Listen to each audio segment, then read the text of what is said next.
बिस्मिल्लाहिर्रहमानिर्रहीम। अर्रहमान। प्रोग्राम नूर सहर के साथ आपका मेज़बान नज़ीर अहमद गाज़ी हाजिर है।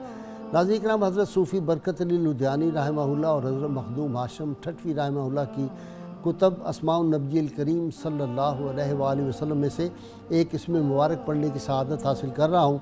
सैयदना काशिफुल कुरबे सल्लल्लाहु अलैहि वसल्लम, हमारे सरदार मुश्किलात को हल फरमाने वाले, दुरूद व सलाम भेजे अल्लाह आप सल्लल्लाहु अलैहि वसल्लम, आपकी आले पाक और आपके सहाबा किराम पर। इसमें पाक की तफसीर में है कि आका सल्लल्लाहु अलैहि वसल्लम मसाइब व तकालीफ़ को दूर फरमाने वाले हैं। इसमें दुनिया व आखिरत की तमाम मुसीबतें दाखिल हैं। मसाइब की दूरी, आपकी शफात, आपकी पनाह लेने, आपसे मदद तलब करने, आपका दामन थामने, आपके मर्तबा से वसीला पकड़ने और आप सल्लल्लाहु अलैहि वसल्लम पर बकसरत दुरूद शरीफ भेजने से ये बरकत हासिल होती है। नाज़रीन किराम, कुरान हकीम किताब शिफा है।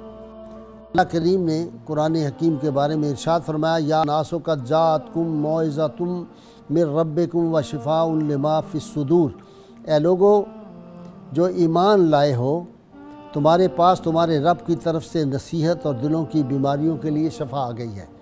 दूसरी कुरान हकीम की आयत में अल्लाह ताला ने इरशाद फरमाया, व नुनज़्ज़िलु मिनल कुरआनि मा हुवा शिफाउन व रहमतुल लिल मोमिनीन, और हमने कुरान में वो चीज़ उतारते हैं हम जो ईमान वालों के लिए शिफा और रहमत है। और तीसरी आयत मुबारक में इरशाद फरमाया, या अय्युहल्लज़ीना आमनुस्तजीबू लिल्लाहि व लिर्रसूल इज़ा दाअकुम लिमा युहयीकुम, ए ईमान वालो, अल्लाह और उसके रसूल की पुकार पर लब्बैक कहो जब वो तुम्हें इस चीज़ के लिए बुलाएं जो तुम्हें ज़िंदगी देती है।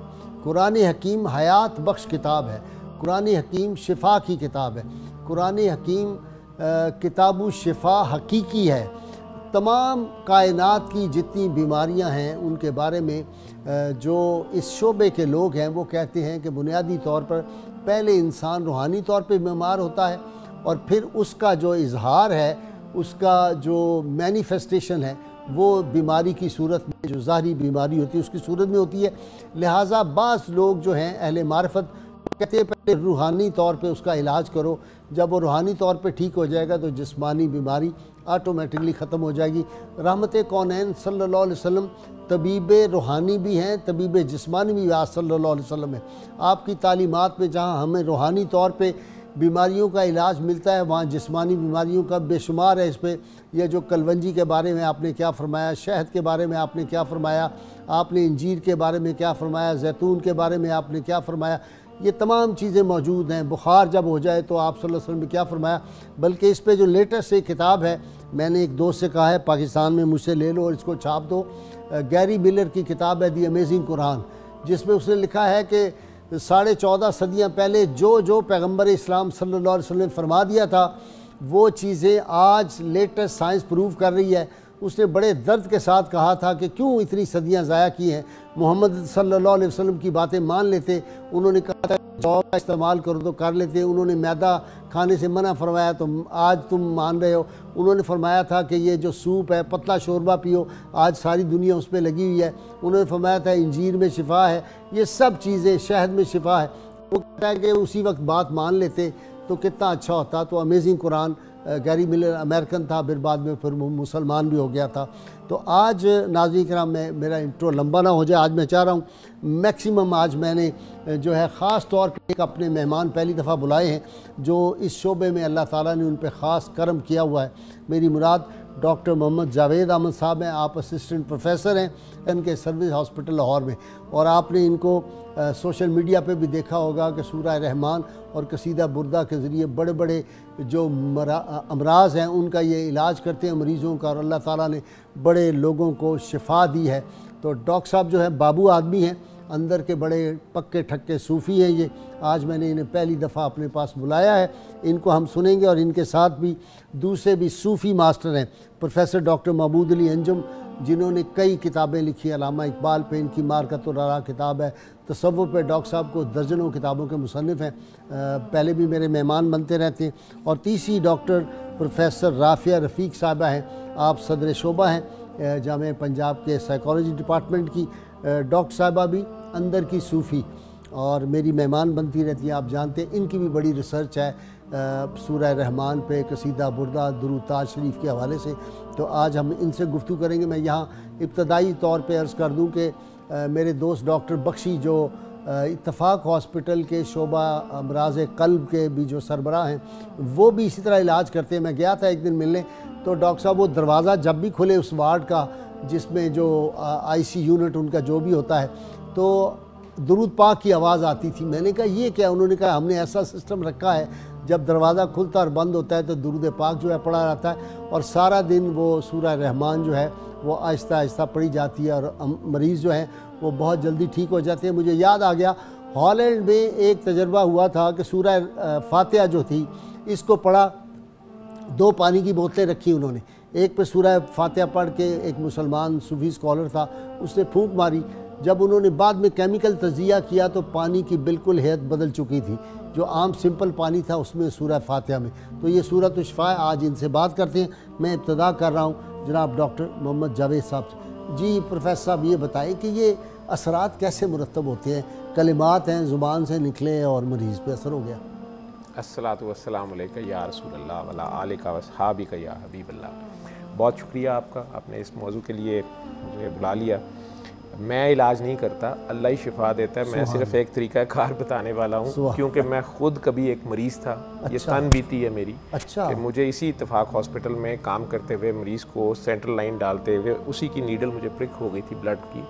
और जो असल कहानी नेट पे बहुत ज़्यादा है कि वो हेपेटाइटिस B, C और एड्स तीनों मरीज़ों, तीनों जरासीम उस खातून के जिस्म में थे। वो ज़िंदगी बेचारी ऐसा क्यों गुजार रही थी, और वो चला गया खून तो मेरे हाथ में, और स्टाफ से ज़रा सी गलती हुई, पेशेंट बहुत रेस्टलेस प्रिक कर गई, फुल प्रिक हो गया।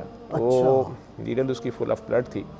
और अगले 2 साल जो मैंने जैसे गुजारे थे वो आप लोग अंदाज़ा लगा सकते हैं कि B और C वायरस ही बहुत होता है, तो HIV तो बहुत बड़ा नाम है और उसकी एक दहशत, और उसका एज ए डॉक्टर मैं जानता था कि मेरा दुनिया में कोई इलाज नहीं है, मौत का इंतज़ार करना है।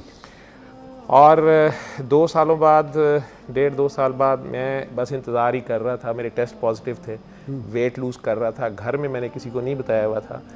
और जो डॉक्टर साहब मेरे साथ जूनियर थे, डॉक्टर जावेद इकबाल मेरे दोस्त भी थे, और स्टाफ नर्स थी शाजिया इकराम, और दूसरी स्टाफ थी जूनियर जिसकी गलती से हुआ, और प्रोफेसर यूनुस शेख मेरे उस्ताद थे।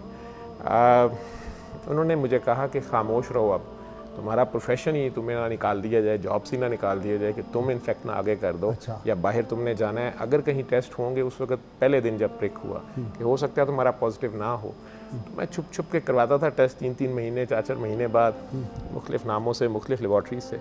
लेकिन विद इन फर्स्ट 6 मंथ्स मेरे वो तीनों टेस्ट पॉजिटिव थे। अल्लाह करीम ने मुझे ये सूरह रहमान से इलाज तक पहुँचाया, क्योंकि मैं डॉक्टरी वाइज तो जानता था क्या है क्या नहीं है। और सैयद मखदूम सफ़दर अली बुखारी साहब तक अल्लाह ने मुझे पहुंचाया, जिन्हें दुनिया ने तो बदनाम ज़माना पीर काकी ताड़ का नाम दिया हुआ था। उन्होंने मिलते साथ मुझे एक तो पागल डॉक्टर नाम दे दिया, देखते साथ ही। हालांकि मैं बहरहाल एक जूनियर डॉक्टर थी, डॉक्टर मैमूना, उन्होंने मुझे उन तक पहुँचाया, और मैंने उन्हें खूब क्लास ली कि कोई बाबा नहीं होता, वो उन्हें बाबा जी कहती थी कि आप बाबा जी से मिल लें। उसे ये नहीं, इसलिए नहीं कह रही थी कि उसे मेरी बीमारी का उसे बिल्कुल नहीं पता था। अच्छा, वैसे मिला वो मुझे कहे कि बाबा जी आपसे मिलना चाहते हैं, आप उनसे मिल लें, आप बहुत अच्छे डॉक्टर हैं, वो अच्छा डॉक्टर कहते हैं, कोई हो तो मिलाओ। बहरहाल उसने कहा जी वो बीमार हैं, वो मिलना चाहते हैं। मैंने कहा वो अच्छा बाबा है जो खुद बीमार है। तो खैर उससे पहले वो मेरी सिस्टर बीमार हुई थी, हॉस्पिटल में दाखिल हुई थी, उनको हार्ट की झिल्ली की सोजिश हो गई, मायोकार्डाइटिस हम उसे बोलते हैं।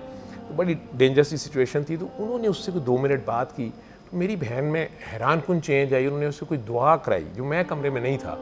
तो मेरी वालदा की नरेशन थी कि इसने उसे दुआ कराई है, पानी पकड़ाया और उसे कहा आंखें बंद करके सिर्फ 3 बार अल्लाह का और पानी पी लो। अच्छा। वो ऐसी ड्रामेटिक चेंज थी कि मेरे उस्ताद भी हैं मौज़म बेग मिर्ज़ा साहब, और वो हेड भी थे मेडिसिन मेरे वालिद के शागिर्द हैं मौज़म बेग, ये जो इत्तेफाक वाले। जी जी, मौज़म बेग मिर्ज़ा साहब। तो मैं उनके साथ नंबर 2 के तौर पे काम करता था। प्रोफेसर यूनुस शेख फौत हो गए, अल्लाह जन्नत नसीब करे। ये दोनों मेरे सीनियर्स भी उस्ताद भी हैं। तो मौज़म बेग मिर्ज़ा साहब जो हैं वो मुझे उस कमरे से आधा घंटा पहले कह के निकले थे, जवेद साहब तुसी भी सब समझते हो, हुण अल्लाह की मर्जी देखने की होंदा है।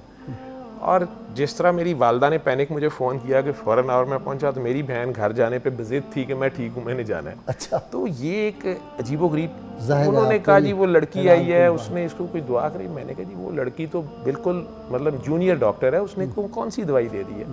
एनीवेज वो चेंज मैंने अपनी बहन में ज़रूर देखी कि उसने उसे सिर्फ दुआ बताई कि आंखें बंद करें। अब कैसे हुआ आपका राब्ता? अब जब मैं बाबा जी तक पहुंचा तो उन्होंने जाते साथ कहा यही कि आंखें बंद करो, मैं भी अल्लाह से मांगता हूँ, तुम भी अल्लाह से मांगो। अच्छा। मैंने कहा ये कौन सी बात है, तो सबको पता हम सारे मुसलमान हैं।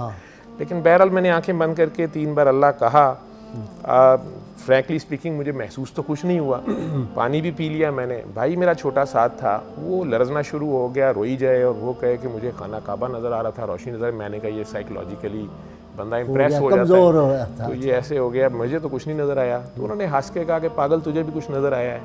मुझे तो कुछ नहीं नज़र आया। कहका मारे कहते हैं तू मेरी तरह पागल है, मुझे भी कुछ नज़र नहीं आता। अच्छा, लेकिन दुनिया को तू ही ये बताएगा। मैंने कहा मैंने क्या बताना है? मुझे कहते हैं 7 दिन सूरह रहमान सुनो, कारी बासत मिस्री की आवाज़ में, जो बगैर तर्जमे की तिलावत है। थोड़ी सी उन्होंने अपने कमरे में लगाई भी और हमने आंखें बंद करके सुनी भी।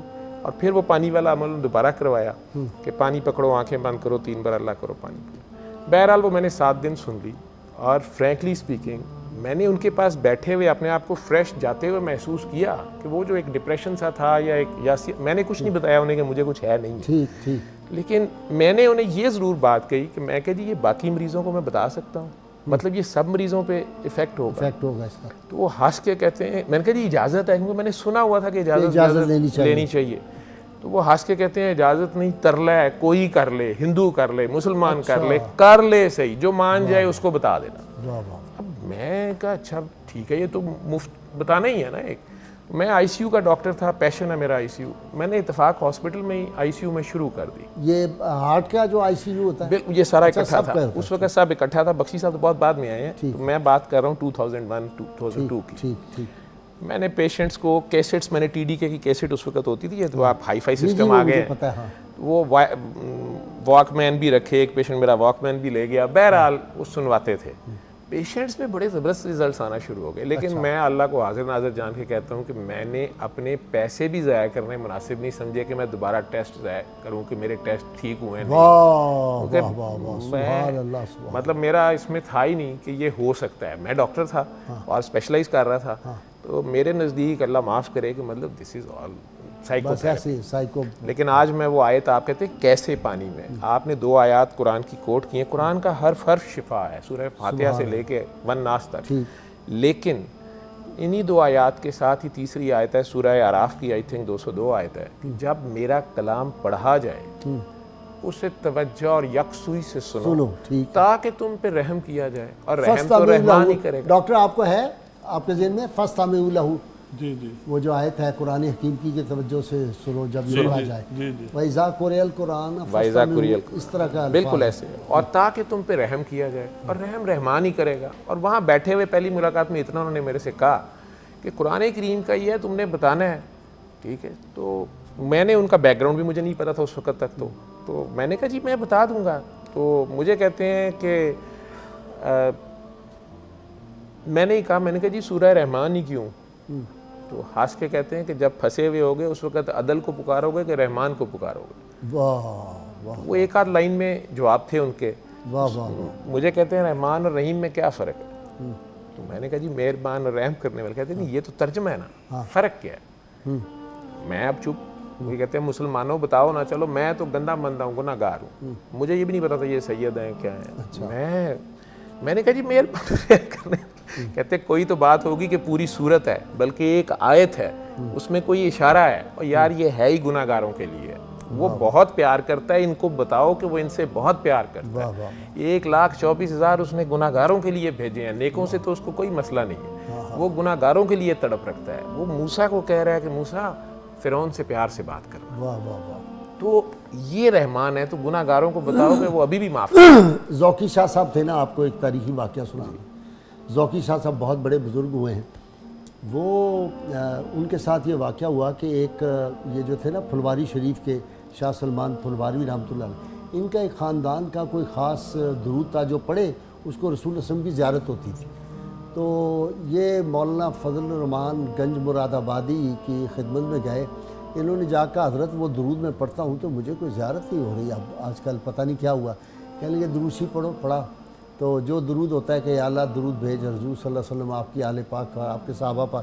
उन्होंने कहा ये तर्जमा नहीं है, तुम आइंदा दुरूद इस तरह पढ़ा करो, या अल्लाह करीम दुरूद भेज अपने लाडले मोहम्मद सल्लल्लाहु अलैहि वसल्लम पर, अपने प्यारे पर, और लाड कर उनसे अपने प्यारे से, बस ये पढ़ा करो। वो पढ़ी तो उनको ज़्यारत शुरू हो गई। तो ये आपकी बात के रहमान और उसको पुकारना है, तो इससे असरात। हाँ जी डॉक्टर साहब आपकी तरफ आता हूँ, डॉक्टर जावेद से फिर बात करते हैं।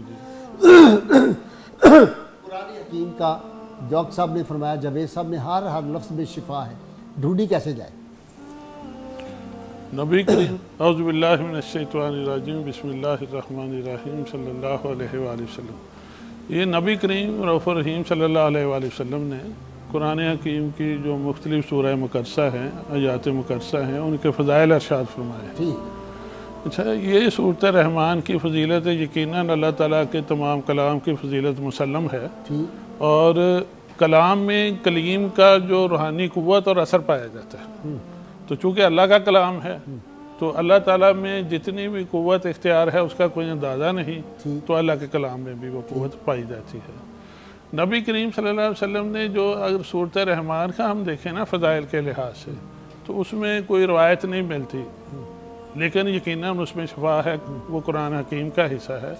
सूरत यासीन के बारे में है कि ये जो वक्त निज़ा पढ़ी जाए, सूरह फातिहा, सूरह शिफा है, सूरह। मैं इसमें ऐड करना चाहता हूँ क्योंकि मैंने जब, मेरी अपनी एक रिसर्च है, जब डॉक्टर साहब के बारे में बाद में मैंने पढ़ा कई साल बाद, तो मैं इसमें कुछ ऐड करना चाहता था, आज ये फोरम मिल गया है। देखें, सूरत यासीन और सूरत मुल्क भी इसमें शामिल की जाए ना, तो इसकी अफादियत कई गुना ज़्यादा हो जाएगी। अच्छा, मेरे पास एक बच्ची परेशान थी, वो कहती मेरी खाला उस पर ना निज़ा की कैफियत है, उसकी मतलब आसानी नहीं निकल रही। तो मैंने कहा कि 72 बार सूरत यासीन 3 दिन पढ़ाए। अच्छा, ये मुजरब अमल है, हमेशा फ़ायदा हुआ, लेकिन 3 दिन में भी उसे कोई निजात हासिल नहीं हुई। तो मैं फिर मिशवश हुआ, गौर व फिक्र किया, तो मुझे इल्हाम हुआ कि शफात के लिए, सिफारिश के लिए सूरह मुल्क सार शामिल कर दे। अच्छा, मैं कहा लो बेटा, अब ये जो है ना मैं बताता हूँ, यकीनन अब काम बन जाएगा। सूरत यासीन के साथ 72 बार सूरह मुल्क भी 3 दिन पढ़ाओ, तीसरे दिन उसे आसानी होगी। अब ये चीज़ें जो हैं, ये भी अगर हम इलाज में ऐड करें ना, तो ज़्यादा फ़ायदा हो सकता है। और डॉक्टर साहब ने जो फरमाया कि तवज्जो से जब ये सुना जाए तो यूँ समझें कि अल्लाह ताला का नूर जो है आप पे नाजिल हो रहा है, बरसात हो रही है, बारिश हो रही है, और आपकी जो जिस्मानी, रूहानी, नफ्सियाती कसावतें हैं दूर हो रही हैं। तो तवज्जो और यकसुई से ज़्यादा फ़ायदा होगा इसका। तो अल्लाह ताला का तमाम कलाम हर हरफ में, जैसे डॉक्टर साहब ने फरमाया कि उसमें बेपनाह एनर्जी। देखिए, जिस अल्लाह ताला ने कलौंजी पैदा की और कहा इसमें हर मर्ज़ के लिए इलाज है सिवाय मौत के। सना मक्की के बारे में है कि अगर मौत का इलाज होता तो इसमें होता। उस अल्लाह ताला ने जो गज़ाएँ और दुआएं पैदा की उसमें इतनी क़ुव्वत है, तो उसके कलाम में कितनी होगी। तो इसलिए अच्छा जी, डॉक्टर राफिया, आपने तो कई लोगों पे ये आजमाया है, जिस तरह डॉक्टर जावेद साहब करते हैं, ज़रा उसके नताइज बताएं, और ख़ास तौर पे ये जो कसीदा बुर्दा शरीफ। जी, बिस्मिल्लाहिर्रहमानिर्रहीम। सूरह रहमान से एक ताल्लुक़ जुड़ा 2001 में। मेरे उस्ताद भी अब इस दुनिया में नहीं है, लेकिन उन्होंने भी यही बातें सारी बताई कि कुरान का हर लफ्ज़ रेडिएट करता है और उसकी इतनी पॉजिटिव रेडिएशन है। और फिर उन्होंने कारी बासित, मैंने भी ये भी बात की कि आप हमेशा कहते हैं कारी बासित की आवाज़ में क्यों सुने। उन्होंने कहा कि ये उनकी आवाज़ जो है वो बड़ी रिदमिक है, क्योंकि ये सूरत जो है वो कुरान की सबसे रिदमिक सूरत है। तो जैसे हम लोग म्यूज़िक थेरेपी बार जो है गोरा इससे इलाज करता है, इसी तरीके से फिर उन्होंने कहा कि जैसे इफ़ेक्ट्स आते हैं, फिर हमने डिफरेंट रिसर्चेस की जिसमें पता चला, और लोग दुनिया ने भी की, कि जैसे अल्फ़ा वेव्स हैं। अल्फ़ा वेव्स हमारी वो होती हैं जब हम सुकून की कैफियत में होते हैं। तो कई दफ़ा जो इज़्तिराब की कैफियत होती है, डिप्रेशन होता है, एंजाइटी होती है, उसमें सुकून चाहिए होता है। तो वो वेव्स जो हैं सूरत रहमान सुनने से जो है वो शुरू हो जाती हैं, और बीटा वेव्स कम होनी शुरू हो जाती हैं। फिर उसकी न्यूरोकेमिस्ट्री पे भी जो है रिसर्च हुई, जिसमें देखा गया कि जो पॉजिटिव हार्मोन्स हैं, जो हैप्पी हार्मोन्स हैं, जैसे सेरोटोनिन है, ऑक्सीटोसिन है, ये सारे हार्मोन्स रिलीज़ होते हैं इससे। और जो स्ट्रेस हार्मोन है कॉर्टिसोल, वो भी जो है डिक्रीज़ होता है सूरह रहमान सुनने से। तो ये म्यूज़िक के अलावा जो ये सूरत है, क्योंकि ये बहुत रिदमिक है और ये डायरेक्टली आपके हार्ट पे अफेक्ट करती है, तो इसके ऊपर हम लोगों ने एक स्टडी की जो कि डिप्रेशन के पेशेंट्स में एक्सपेरिमेंटल स्टडी थी, जिसमें ऑलरेडी डायग्नोज्ड डिप्रेशन के पेशेंट्स थे, 2 ग्रुप्स में डिवाइड किया और उनको फिर 22 दिन सुनाई है सूरह रहमान 2 दफ़ा दिन में। और इसकी जो है इंटेंसिटी हम वेरी कर सकते हैं, जैसे अगर किसी को बहुत ज़्यादा बुखार है तो जैसे हम मेडिसिन चेंज करते हैं उस तरीके से। तो वो जिस ग्रुप को सुनाई गई, दूसरे ग्रुप को आम म्यूज़िक सुनाया गया, जिस ग्रुप को सुनाई गई उसमें जो स्कोर्स थे डिप्रेशन के, पहले भी लिए बाद में भी लिए, वो मार्क्ड जो थे ना उनके अंदर कमी आई स्कोर्स के अंदर। तो मैं समझती हूँ कि कसीदा बुर्दा शरीफ की आप बात कर रहे हैं, वो जो है स्पेसिफिकली पैरालिसिस के पेशेंट्स के लिए उनको ये सुनाई गई और उन पर भी बहुत रिमार्केबल फ़र्क आया। डायबिटीज़ के पेशेंट्स हैं और कार्डियोवैस्कुलर डिसऑर्डर्स के पेशेंट्स को सुनाई गई, फिर एंजाइटी के पेशेंट्स हैं। अब हम जो रिसर्च कर रहे हैं वो एग्रेशन और एंगर की है, क्योंकि आपको पता है पैंडेमिक की सिचुएशन, और बच्चों पे ये रिसर्च कर रहे हैं कि किस तरीके से सूरह रहमान। देखिए हम केस स्टडीज़ बहुत हैं, डॉक्टर साहब का बहुत काम है, डॉक्टर जावेद का बहुत ज़्यादा काम है, आपको नेट पे भी मिलता है, बहुत ज़्यादा मेरे पास ऐसी केस स्टडीज़ है।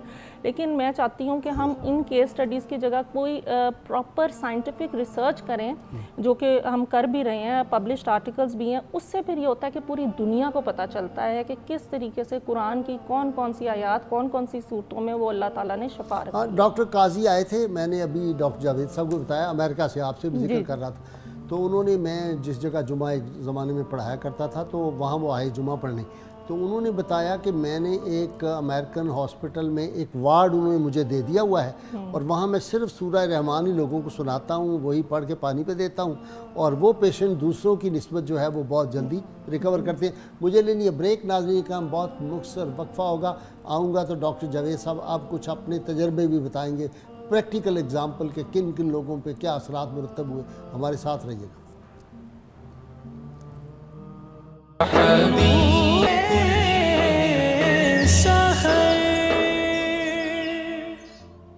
वेलकम बैक नाज़रीन इकराम।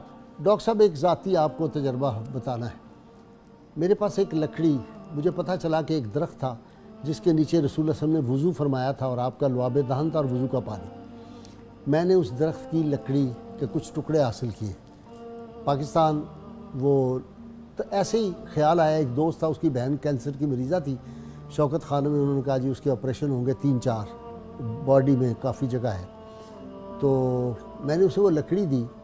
3 हफ्ते बाद वो आया छलांगे लगाता हुआ और इतना टोकरा मिठाई का, उसने कहा जी मेरी बहन तो बिल्कुल ठीक हो गई है, टेस्ट सारे नॉर्मल। मुझे लगा कि इसमें तो शिफा ही शिफा है, मैंने वो देनी शुरू की इतनी से लोगों को। अब तक अल्हम्दुलिल्लाह सैकड़ों बंदे अमेरिका में, लंदन में, चाइना में, हांगकांग में, मिडल ईस्ट में, दुबई में, पाकिस्तान के हर शहर में, वो मैंने इतनी लकड़ी अपने जो मेरे शागिर्द हैं उनको दी कि पानी में डालो और वो बतौर आब शिफा के लोग पीते हैं और उनको फ़र्क होता है। तो ये जो आपका तजर्बा है इससे मुझे और सपोर्ट मिल रही है आपकी बातों से। आप मुझे बताएं कि कोई ऐसे मरीज़, एक तो आपकी अपनी मिसाल है, एक दूसरी आपने जादू वाली कोई मिसाल भी बताई थी सोशल मीडिया में, कैसे लोगों को शिफा हुई? कैसे शिफा होती है? शिफा तो अल्लाह देता है। आपने फरमाया जब आप उन्हें कुरान करीम, फुरकान हमीद सुनवाते हैं तो शिफा तो उसने देनी है। ये मेडिकल साइंस, इसमें बहुत जल्द इसमें पेपर्स अब आना शुरू हो जाएंगे। गोरे ने अभी नहीं पहुँचे वहाँ, ये गैमा रेस पे बात ख़त्म होगी। साउंड हेल्थ के नाम से अमेरिका में बहुत बड़ा रिसर्च सेंटर उन्होंने कायम किया है। अच्छा। जिसमें वो म्यूज़िक से भी इलाज कर रहे हैं। सूरह रहमान पे या कुरान करीम की आयात को सुनवा के लीड्स यूके में, जहाँ पे लिवर ट्रांसप्लांट का पायनियर सेंटर है, डॉक्टर तारिक बंकर मैं गया हूँ लीड्स में, देखा हुआ जी, तो वहाँ पर भी जो डॉक्टर साहब उस आईसीयू के हेड हैं, वो हालांकि गोरा है, नॉन मुस्लिम है, वो वहाँ सूरह रहमान सुनवा रहा है अपने पेशेंट्स को और उस आईसीयू को कहा ही गॉड्स आईसीयू जाता है। वाह वाह वाह। और वहाँ ऐसे पेशेंट्स ही शिफ्ट किए जाते हैं जिन पे अब मेडिकली फर्दर होप नहीं होती। और बड़े ज़बरदस्त रिजल्ट्स हैं, लेकिन मेरी उनसे बात भी हुई है। लेकिन वो ये कहते हैं कि आप लोग कोई अच्छा सा डाटा पब्लिश करें, फिर मैं यहाँ से करूँगा। वहाँ पर भी बैठा उस बंदे ने कहा कि आप मेरा नाम मेंशन करें, मैं ये जो भी कर रहा हूँ छुप के करूँ, लेकिन हम उस वक्त तक सोशल मीडिया पे कह चुके थे। ठीक।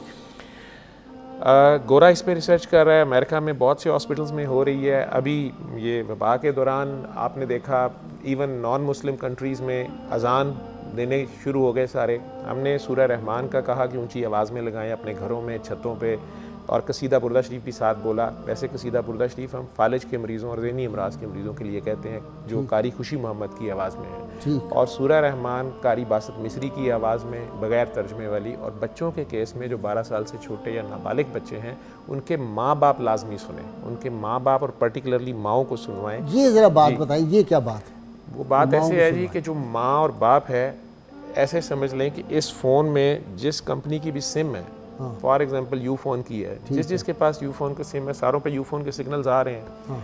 माँ का खून उस बच्चे में ज़्यादा है। ठीक है। माँ यहाँ से उसके साथ ज़्यादा जुड़ी हुई है रूहानी तौर पे, ठीक, या जिस्मानी तौर पर भी, या नाफ के ज़रिए। नाफ के ज़रिए। तो वो माँ रूहानी नाफ नहीं काटने देती बच्चे से। वाह वाह वाह वाह वाह, हाय हाय हाय हाय। कई बच्चे जो ज़्यादा बीमार होते हैं, मैं उनकी माओं को कहता हूँ कि तुम इसकी मालिक हो या अल्लाह मालिक है। तो फट कहते हैं अल्लाह मालिक है, तुम इसकी माँ बनी हुई हो तुम, लेकिन तुम इसकी बड़ी माँ ना बनो, तुम इसकी 70 माएँ ना बनो। तो वो कहती जी डॉक्टर साहब वाकई। मैं कहता नहीं, तुम बाकी बच्चों में से इस बच्चे से ज़्यादा अटैच्ड हो, और ये छोटे होते कहीं बीमार हुआ था और वो दिन और आज का दिन तुम इसकी जान नहीं छोड़ती। वो कई बार बताती हैं कि जी वो पहले साल में ये गिरा, सर पे चोट आई, या ये बीमार हुआ, डॉक्टर्स ने कहा मर जाएगा। तो ये डॉक्टर साहब ये उस वक्त से बीमार रहता है, मैं ये नहीं बीमार रहता। आप परेशान होती हैं, ये बीमार हो जाता है, ये आपसे बहुत ज़्यादा अटैच्ड है। तो बच्चा बीमार नहीं होता, माँ बाप बीमार होते हैं, या पीछे दादा दादी नाना नानी पीछे से भी जीन्स में जो आ रही होती है। अच्छा। ठीक है, जो हराम खाया होता है। मैं उस साइड पे आना नहीं चाहता, लेकिन असल कुरान बताएं मैंने जो कुरान सीखा है, जो इतनी सी बात पे कि मरीजों को सूरह रहमान जी आप सुन लें। ठीक है। बहुत कुछ क्रिटिसिज्म भी सुना, अपने डॉक्टर्स कोलीग से भी सुना, सारा मजाक भी बना, लेकिन अल्लाह ने जो कहा ना कि झूठ ना बोलो, अल्लाह ने कहा नफरत ना करो, अल्लाह ने कहा एक दूसरे का हक ना मारो, सिला रहमी करो, कता रहमी ना करो, इसमें अल्लाह का क्या फ़ायदा है? ये मेरा नुकसान होता है। अगर मैं मोटरवे पे 120 से ऊपर जाता हूँ तो ट्रैफिक पुलिस वालों को कोई नुकसान नहीं होता। ठीक। मेरा नुकसान है, रिस्क बढ़ता है और कोई टायर फट गया, कुछ भी हो गया। इसी तरह ये चीज़ें, जितनी नेगेटिव चीज़ें हैं, ये हमें इफ़ेक्ट करती हैं, ये हमारे जिस्म को इफ़ेक्ट करती हैं। वो नफ़रत हमारे अंदर है, किसी के लिए भी है, या स्पेशली ब्रोकन फैमिलीज़ हैं। वो बच्चा जो सफ़र करता है, माँ बाप तो आपस में लड़ झगड़ के अलग हो गए, वो आगे जो खराबी पैदा होती है, वो बच्चा सफ़र कर रहा होता है, माँ भी नहीं माफ़ कर रही होती या बाप नहीं कर रहा होता। अच्छा, रिस्क हराम का आपने कहा, देखे ना वो जो हज़रत मूसा और खिज़र का वाक़या है जी, उसमें उन बच्चों की वो दीवार तामीर की, तो हज़रत खिज़र अलैहिस्सलाम से हज़रत मूसा ने पूछा कि इन्होंने तो हमें पानी तक नहीं पिलाया, कंजूस लोगों ने, आप दीवार बनाई। तो उन्होंने कहा इनके बड़ों में एक मर्द साले जो था, रजुल सालेह का लफ्ज़ है डॉक्टर साहब, तो वो एक नेक आदमी ऊपर था, कहते 7 पुश्ते ऊपर। तो आपकी बात से मुझे यानी तायीद हो रही है कि अगर हराम कोई रिस्क खाता है और रिश्वत के माल लेता है, उसके असरत औलाद पे पोतों तक जाएंगे। डेफिनेट आते हैं जी, 7 जनरेशन्स जाएंगे। ये मेडिकल साइंस भी इसको मान लेगी। जो जेनेटिक्स समझते हैं वो समझ रहे हैं कि मैं 7 जनरेशन्स कह रहा हूँ, तो ये कहाँ तक डिवीजन होती है और क्या होता है। अच्छा। ये तो इतना हमारे पास टाइम नहीं है कि साइंटिफिकली उसका बड़ा फ़ायदा होगा लोग, लेकिन ये जो हराम खा रहे हैं, राशि लोग नहीं वो खा रहे हैं, सबको पता भी है, सबको सामने दुनिया में नज़र आ जाता है जो कुछ किया होता है अगली नस्लों में। सारे तो हॉस्पिटल पहुँचे होते हैं हमारे पास, जितने आपके अमीर कबीर हैं, ये सारे उजड़े होते हैं। घर 8 कनाल का होता है, लेकिन सारे छोटे छोटे बच्चों ने जेब में नींद की गोलियां, यूरिक एसिड की गोलियां डाली। हमारा जो रिसर्च स्कॉलर है वो मुझे बता रहा है कि वहाँ ये लफ्ज़ है कुरान में कि इनके बड़ों में एक साले मर्द था। अच्छा, तो आपका मतलब ये है कि अगर किसी ने रिश्वत दी, हराम खाया, या किसी की जायदाद हड़प कर ली, यतीम का माल खा लिया, यतीम का माल खा लिया, वो हजम नहीं होगा उसको, उसके असरात चलेंगे, वो असरात चलेंगे। अगर हाबेल काबेल में से एक ने कत्ल किया और आज तक आदम की नस्ल पे उसका इफेक्ट है, ठीक है। हज़रत आदम अलैहिस्सलाम से बीबी हवा से गलती हुई, मेरे और आपसे तो नहीं हुई, हमें तो जन्नत में भेजें, लेकिन बहरहाल वो कॉन्सिक्वेंसेस चल रहे हैं। अल्लाह का तो एक दिन मुकर्रर है फ़िलहाल, लेकिन इंसान आपस में एक दूसरे को नहीं माफ़ करते। हम यहीं पे नहीं माफ़ करते। मैं मज़लूम हूँ, लेकिन मेरी आ तो नहीं रोक सकते आप। मैं हुक्मरान को आ तो दे सकता हूँ, और वो यहीं पे पकड़ा जाएगा मेरे सामने। Justice delayed is justice denied. ठीक है, वो जो अल्लाह के यहाँ वाला है वो तो अपने दिन होगा। डॉक्टर साहब मेरे पास एक साहब आए जो एक यूनिवर्सिटी के हेड ऑफ द डिपार्टमेंट थे, इतनी बड़ी दाढ़ी थी, बड़े नमाजी परहेजगार फला। मुझे उन्होंने कहा जी एक मस्जिद मैंने बनानी है जिसकी संग बुनियाद आपने रखनी है और उसका नाम भी गाजी मस्जिद रखना है। मुझे बड़ी हैरत हुई, मैंने कहा उसका नाम मोहम्मदी मस्जिद रखें, मदनी मस्जिद रखें, क्यों? खैर बैठे तो उन्होंने कहा कि जी असल बात यह है कि मेरे भतीजे और जो भाभी है हमारी ज़मीन है बड़ी काबिल, एक ज़िले का नाम लिया, तो आप हमें कोई ऐसा डॉक्यूमेंट बना दें, फेक डॉक्यूमेंट तैयार कर दें। हमें किसी ने बताया कि जो उनका हक़ जो है मारा जाए। मैंने उसको आगे कोई केक पेस्ट्रियाँ रखी हुई थी, बड़ा अदब कर रहा था। मैंने कहा प्लीज़ लीव माई ऑफिस। तो उसने कहा क्या मतलब? मैंने कहा मैं आपका वज़न ज़्यादा है, अगर वज़न मैं उठा सकता होता तो मैं उठा के खिड़की से बाहर फेंकता।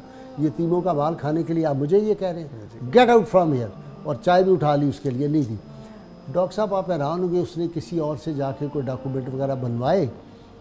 एग्जैक्ट आफ्टर 1 ईयर उस आदमी को ब्रेन कैंसर हुआ और वो मर गया। वो बच्चे वहीं, वो ठीक ठाक, भाभी उसकी वहीं बैठी। मैं इतना डर गया, खौफजदा हो गया और मैंने कई दोस्तों को बताया कि भाई ये वाक़या हुआ है।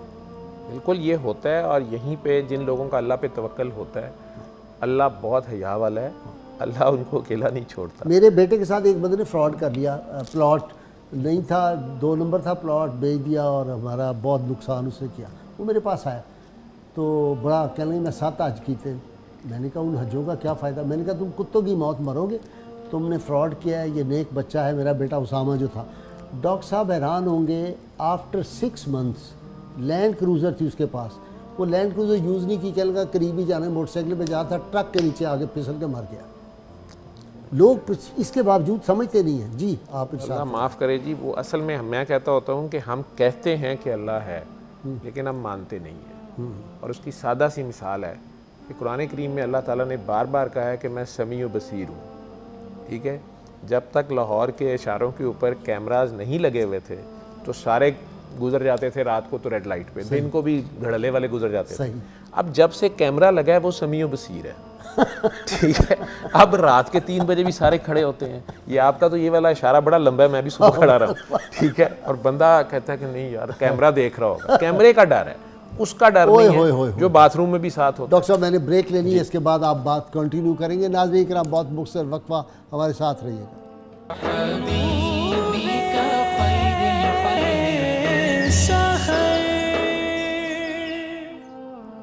वेलकम बैक नाज़रीन किराम। डॉक्टर जावेद साहब से मैं आज गुफ्तगू करूँगा, बल्कि इंशाअल्लाह ताला इसको पार्ट 1 समझें आज की हमारी गुफ्तगू को। पार्ट 2 अल्लाह खैर रखे अगले हफ्ते में हम फिर इस पर डिस्कशन करेंगे। जी डॉक्टर साहब, स्पेन का आप वाक़या ब्रेक में स्पेनिश शख्स है, वो वीडियो पड़ी है यूट्यूब के चैनल के ऊपर ही कि वो उसमें उसने अपनी लैंग्वेज में बोला हुआ और उसे फिर इंग्लिश में ट्रांसलेट साथ उसके जो उसका दोस्त है जो पाकिस्तानी कोई है, तो उसमें वो बता रहा है कि उसे कैंसर था प्रोस्टेट का, और उसने सूरह रहमान सुनी जिसकी उसको समझ नहीं है ना, उसे समझ, उसने बस सुन ली। जैसे कह रहे थे हज़रत साहब कि आप ऐसे सुने जैसे कि नूर की बारिश हो रही है आपने। उसने उन वेव्स को फील किया या उनके आगे पेश हो गया। शिफा अल्लाह ने देनी थी, उसके ऊपर हकानियत खोलनी थी, जो कि वो कह रहा है कि मैं एथिस्ट हूँ। अब उसके अंदर जो स्लो चेंज आनी है वो अल्लाह और उसका मामला है। वो सोचना अब उसने है कि ये क्या हुआ।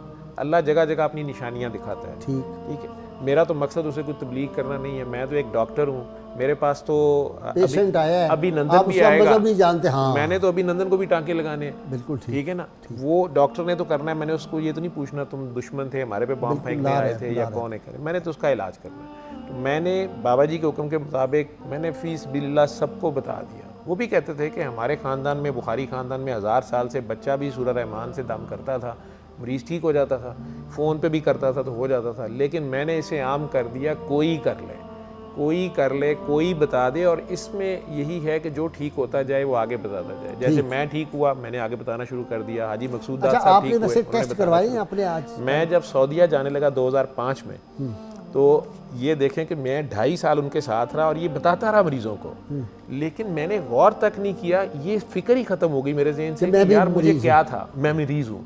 मैंने सऊदीया का टेस्ट दे दिया, मैं सिलेक्ट हो गया। इकरा सेंटर यहाँ पे है, वहाँ से टेस्ट होते थे, टेस्ट दे दिए। जब हम रिपोर्ट्स लेने गए तो मेरे साथ जो 4-5 हम डॉक्टर्स थे, तो डॉक्टर खलील अंदर से निकल रहे थे।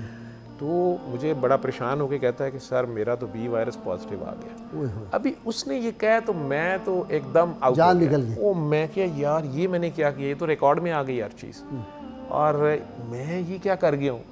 अब मैं बाकी थे मेरे साथ डॉक्टर मज़हर और डॉक्टर आसिम राना, तो वो उनमें से आसिम जूनियर्स थे ये सारे मेरे, वो ताबेदारी में खिड़की पे जाके सारों के टोकन दे रहा है और मैं चुप करके खड़ा हूँ कि यार ये तो सारों को पता चल जाएगा। मेरा खुदा गवाह है कि मैं उस कार्ड को बार बार देखूँ कि मेरे तीनों नेगेटिव हैं और मैं फिट हूँ।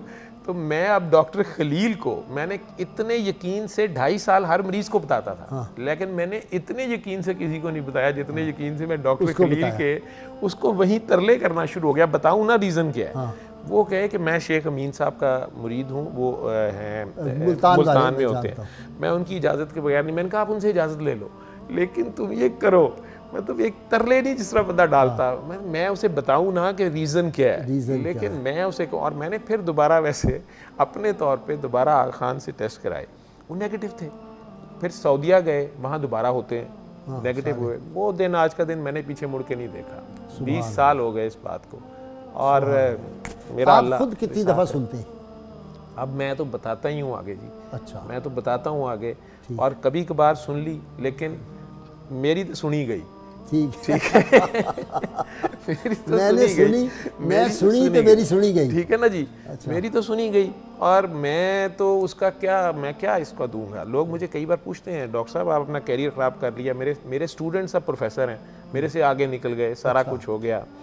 मैं नहीं तो इस वजह से आपकी प्रमोशन नहीं हुई, ये क्या बात? नहीं, इस वजह से प्रमोशन का चक्कर नहीं है, लेकिन आपको पता है सरकारी खातों में प्रमोशन के बहुत से तरीके होते हैं, बड़े पापड़ बेलने होते हैं। ठीक। मेरे पास बाकी टाइम बचा ही नहीं। मैं आईसीयू में भी यही सुनाता था, गंदम की गोली एक जहर है जो लोग बहुत ज़्यादा इस्तेमाल करते हैं। अब बच्चे यंग, अब गवर्नमेंट ने रूल पास किया, अब आम अवेलेबल नहीं है। हमारे डॉक्टर्स को ये तक नहीं पता था आज से 20 साल पहले कि इसमें जहर है कौन सा।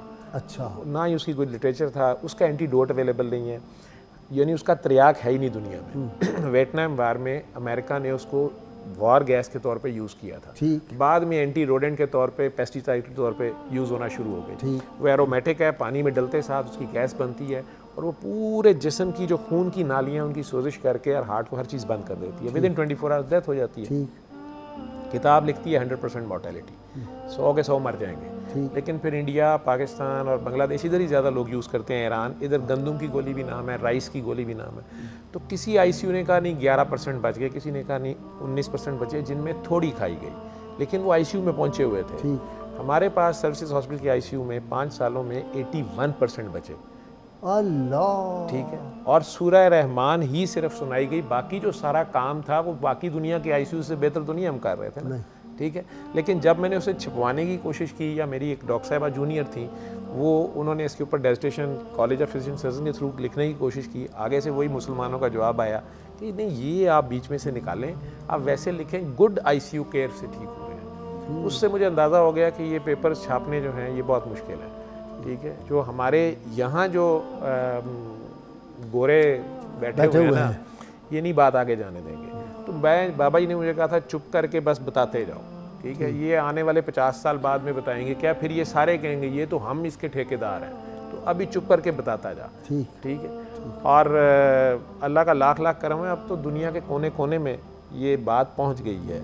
इस पे गोरा ही रिसर्च कर रहा है। ये जब गोरा कहेगा ना फिर ये सारे गोरा, फिर ये सारे मानते हैं। यही मैंने कल कहा था, मैंने कहा ये जो है ना कि ज़बरदस्ती फोर्सबली लोगों को कन्वर्ट करना, ये खुशवंत सिंह पढ़ो, वो कहता है ये इल्ज़ाम है, ये बिल्कुल बकवास है कि जी ज़बरदस्ती लोगों को मुसलमान किया जाता। बर्टन रसल ने कहा अगर ज़बरदस्ती मुसलमान करते तो बड़े सगीर में अक्सरी मुसलमानों की होती।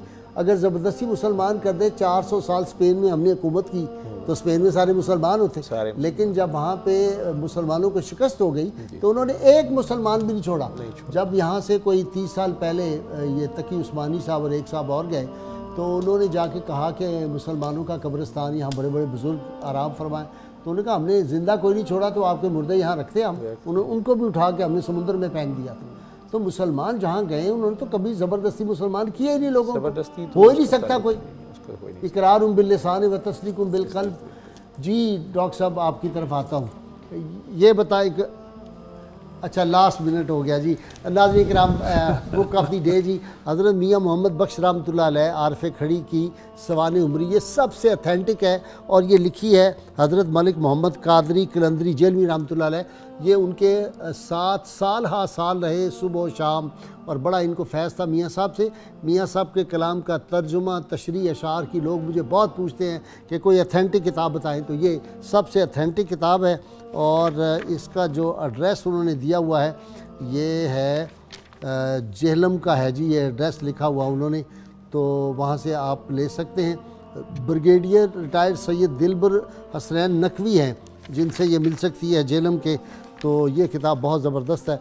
अल्लाह करीब से दुआ अल्लाह ताला हमें हुजूर रहमत कौनैन सल्लल्लाहु अलैहि वसल्लम की गैर मशरूत मोहब्बत ला महदूद फ़दाई नसीब फरमाए। नारे से पहले मैं अर्ज़ कर दूँ कि ये किस्त 1 है। इंशाअल्लाह ताला बाकी के जो प्रैक्टिकल वाक़यात और भी हैं वो भी हम नेक्स्ट टाइम इसी पैनल के साथ आपको सुनवाएंगे। अल्लाह ताला आपका हामी व नासिर हो, और अल्लाह ताला पाकिस्तान में जो लोग चाह रहे हैं कि वो तबलीग दीन के काम को कोई रुकावट पैदा करे, अल्लाह उनको हिदायत दे। मैं तो बहुत सख्त बातें कहने वाला था, डॉक्टर जावेद ने कहा बद्दुआ नहीं मांगनी, तो मैं कहता हूँ अल्लाह उनको हिदायत नसीब करे। पाकिस्तान का मतलब क्या? ला इलाहा इल्लल्लाह मुहम्मदुर रसूलुल्लाह सल्लल्लाहु अलैहि वसल्लम।